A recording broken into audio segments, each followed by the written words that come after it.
Greater اسرائیل کے تصور سے مراد ایک یہودی ریاست کا تصور ہے جو اسرائیل کی موجودہ ریاست کے مقابلے میں نمایاں طور پر بڑے علاقے پر محیط ہے۔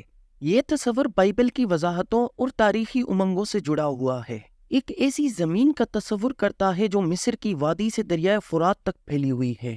گریٹر اسرائیل کا تصور یہودی تحریک کا سنگ بنیاد بھی رہا ہے۔ اس ویژن کے 3 مرکزی با اثر شخصیات ہیں: تھیوڈیر ہرزل، ربی فشمین اور اوڈیڈ یینن۔ یہودی ریاست کے بارے میں ہرزل کا نظریہ وسیع تھا، جس نے اپنی علاقائی حد کو بیان کرنے کے لیے بائبل کے حوالہ جات پر روشنی ڈالی۔ اس نے ایک ایسے وطن کا تصور کیا جو مصر کی وادی سے دریائے فرات تک پھیلا ہوا ہوگا۔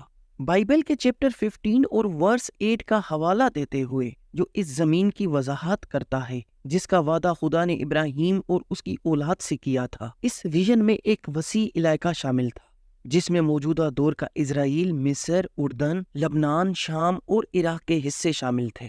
سال 1896 میں ہرزل نے ایک انتہائی با اثر پمفلٹ جوئش اسٹیٹ شائع کیا، جہاں اس نے یہودیوں کے لیے ایک الگ ریاست کا مطالبہ کیا۔ 2 نومبر 1917 برطانوی حکومت نے دی بیلفور ڈکلریشن کے نام سے ایک بیان جاری کیا، جس میں فلسطین میں یہودی لوگوں کے لیے قومی گھر کے قیام کی حمایت کا اظہار کیا گیا تھا۔ 14 مئی 1948 یہودی ایجنسی کے چیئرمین ڈیوڈ بین گوریون نے اسرائیل کی ریاست کا اعلان کیا۔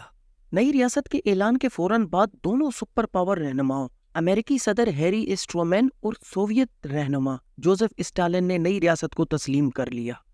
5 جون 1967 کو اسٹارٹ ہونے والی جنگ، جو 1 ہفتے سے بھی کم عرصے تک چلی، اس جنگ میں اسرائیل نے کل 70,000 کلومیٹر پر قبضہ کر لیا۔ مصر سے جزیرہ نما سینائی اور غزہ کی پٹی، اردن سے مغربی کنارے اور مشرقی یروشلم، اور شام سے گولان کی پہاڑیوں پر قبضہ کر لیا تھا۔ اسرائیل کی فلسطین، ایران، لبنان اور جارڈن کے ساتھ کشیدگی سے یہی لگ رہا ہے کہ یہودی تھیوڈیر ہرزل کے پلان پر کام کر رہے ہیں، یعنی دی گریٹر اسرائیل، اور اس کا ثبوت آپ اس ڈیفینس جوئش آرمی کے اس بیچ سے لگا سکتے ہیں جس پر گریٹر اسرائیل کا میپ ہے۔